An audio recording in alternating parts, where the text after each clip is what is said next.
Hello? What's your name?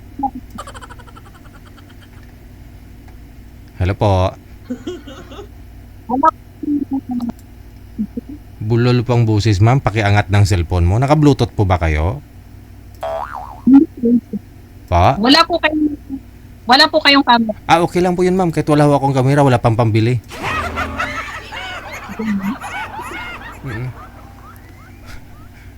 Narinig niyo po ako? Okay. Sige, pakiangat nga po ng cellphone, ma'am. Hawakan mo. Hawakan niyo po yung cellphone mo. Buhatin mo. Yan. Wala pa kayong earphone? Yung may ganyan? Yung may cord? Wala po? Sige. Mas maganda po yung ganun, no? Saan po ba kayo ngayon, ma'am? Hong Kong siguro. Sa point po ako. Nasa Kuwait? Okay. Sige. Patingin nga ho ng damit mo. May nakita ko kung heart sa damit mo. Patingin nga po, ma'am. Davao po. Akala ko sa Davao ka, sa Kuwait pala. Davao po, Davao. Nasa Davao. Ayan, medyo okay na ang boses mo. No? Ay, wala. Mindanao, bumili po ako dyan sa airport sa Davao po. Nung umuwi ka dito sa Pilipinas. Ako, nandito po ako dyan sa 2024. Muwi po ako ng Mindanao. Okay. Sige. Sino pong inuwian mo sa Mindanao? Parents po. Parents mo. Ay ko lang po. Asawa niyo? Asawa ho ninyo? Ho? Ano po? Hiwalay. Hiwalay na. Sige ma'am, isalpak niyo po yung headset, yung jack. Pasok mo ha. Sige, ipasok mo na. Yan. Dahan-dahan lang. Diyan sa Kuwait pala, ganyan din. Ayan, medyo okay na ho yung busis mo. Nakita ko po yung ilaw sa ulo mo, yung sa bubong. Ano po? Nakita ko po yung ilaw. Ganyan din po pala yung ilaw dyan, no? Nakasabit-sabit din, no? Opo, ayan no. Hindi, Nasa taas. may nakita ako kanina, may kawayway lang ba? Nakawayway lang. Ayan po, ayan lang po. Nakawayway po yan. Okay. Ba't nahulog? Hindi naman po mahuhulog kasi pagka nasa talaga, malayo po sa patahian po. Ano po trabaho nyo dyan? Mananahi. Tailoring po. Malamang, mananahi. Okay. So, employed po kayo dyan sa parang factory? Po? Factory po ba yan? Hindi po. Bali, sa bahay lang po ng amo ko. Okay. May ganun po pala na, na trabaho dyan, Opo. Bali, sa bahay niya po ako business. nagtatrabaho. Pero ako lang po mag-isa. Lahat po akin. Cut and sew. Okay. Bali, dyan po kayo sa bahay. Hindi po talaga mananahi ang trabaho mo dyan. Mananahi po talaga ako, pero sa bahay ako lang nananahi. Okay. Yan lang po. Parang family business po niya. Opo. Ako lang po yung mananahi niya.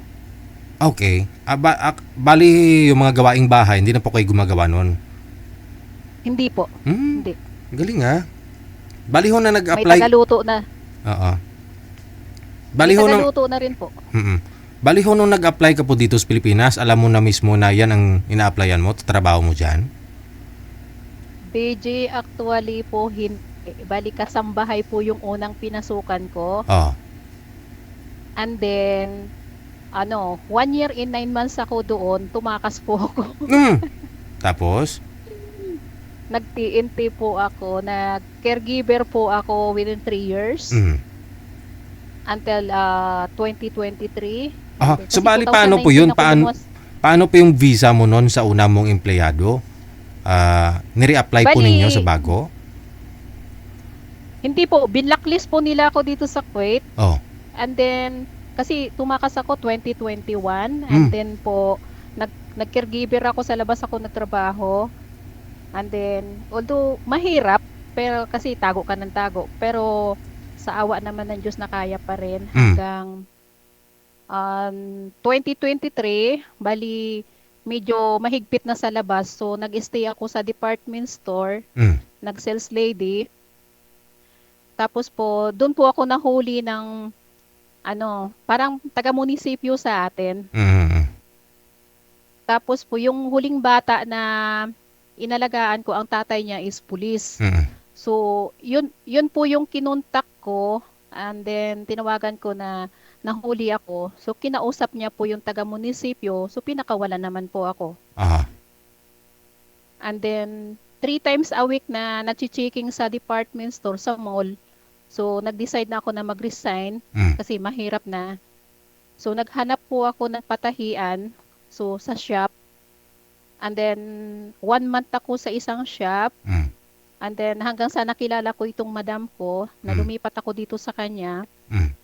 And then, 5 days akong pumapasok dito sa kanya. Although nagta-travel ako, umaga at hapon. And then, umaga, 5 days pa lang ako sa kanya nakapasok. Nahuli na naman po ako ng pulis sa bus. Oh, tapos? And Te? then,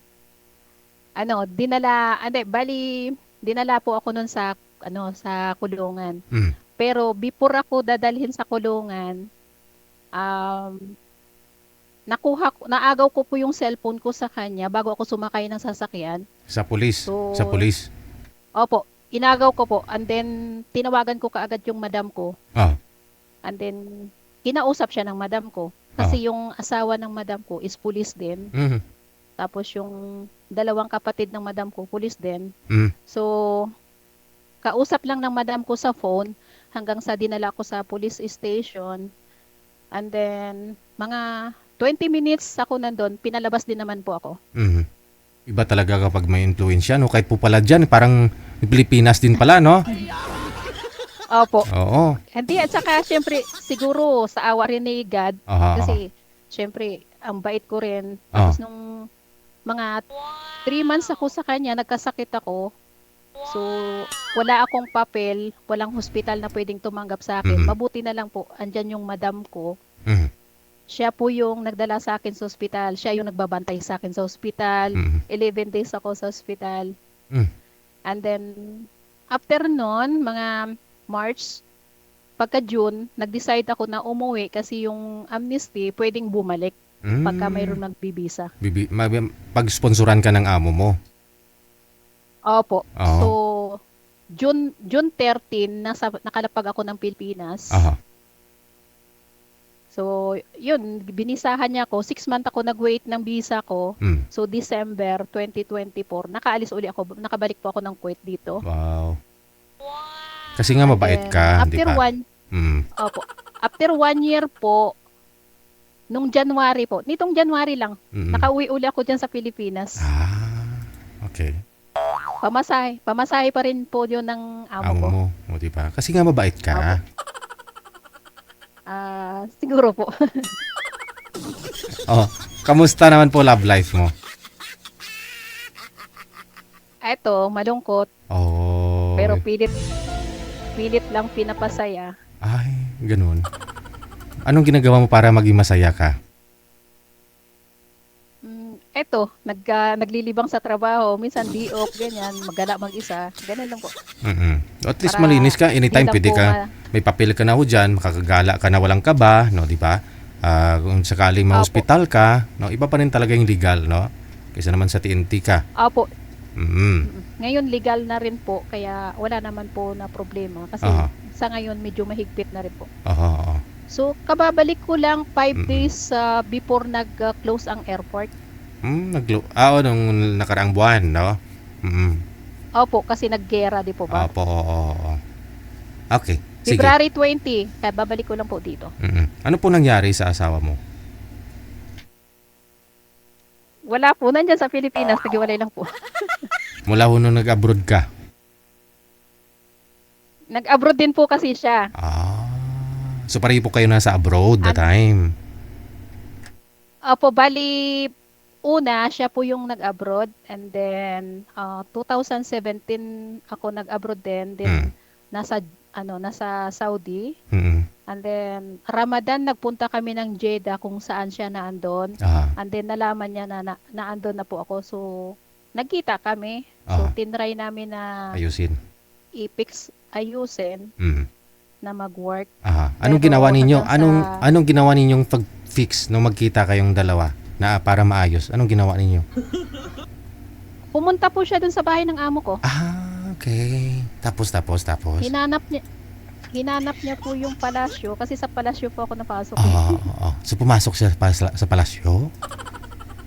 Opo, pumunta po siya doon. Oh, Nag-usap kami na pwedeng buuhin uli. Sabi ko, wala naman problema sa akin kung bubuuhin. Mhm. Pero, ang sa akin lang na back to zero. Oo. Kalimutan yung nakaraan. Mhm.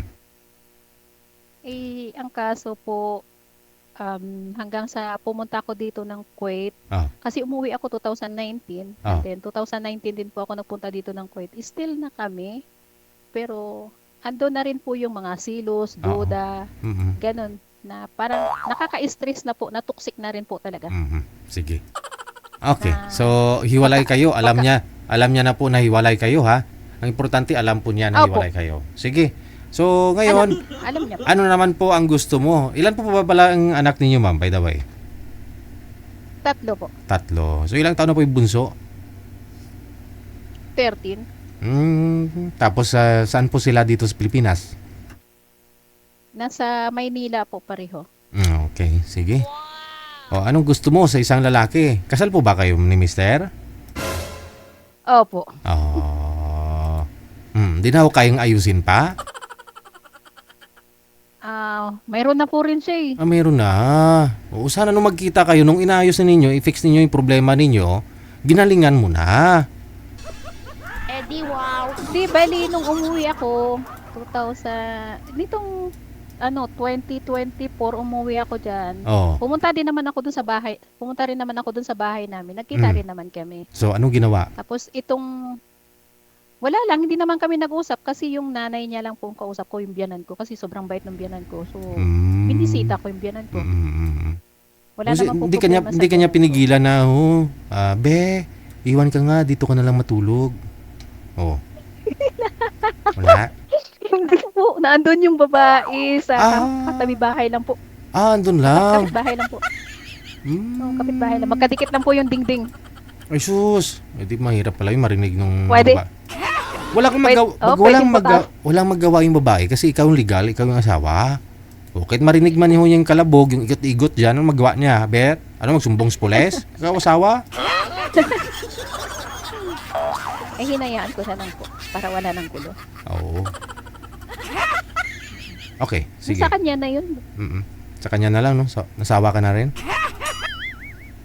Maghanap na lang uli ng iba. Ayoko ng gulo kasi. Okay. So, anong hanap mo ngayon, ma'am? Syempre, yung mabait, maalalahan.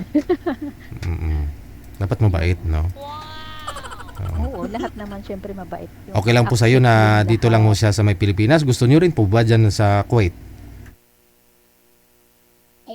Kung pwede sa abroad para pareho sanang naiintindihan ang sitwasyon. Ganun po ba yun? Malay mo, baka yung makakausap mo na nasa Pilipinas, pero dati na rin siyang abroad, nag-for good na. Mas okay yung ganun. Okay kaysa naman yung nasa abroad. Opo.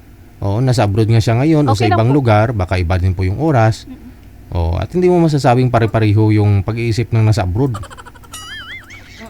Okay lang po, kahit basta ganun. Okay, sige. Ilang taon na nga po kayo, ma'am? Po? Ilang taon ka na? 52 po. 52. Okay, sige. Kailan pa ho kayo uwi dito sa Pilipinas? Inshallah next year.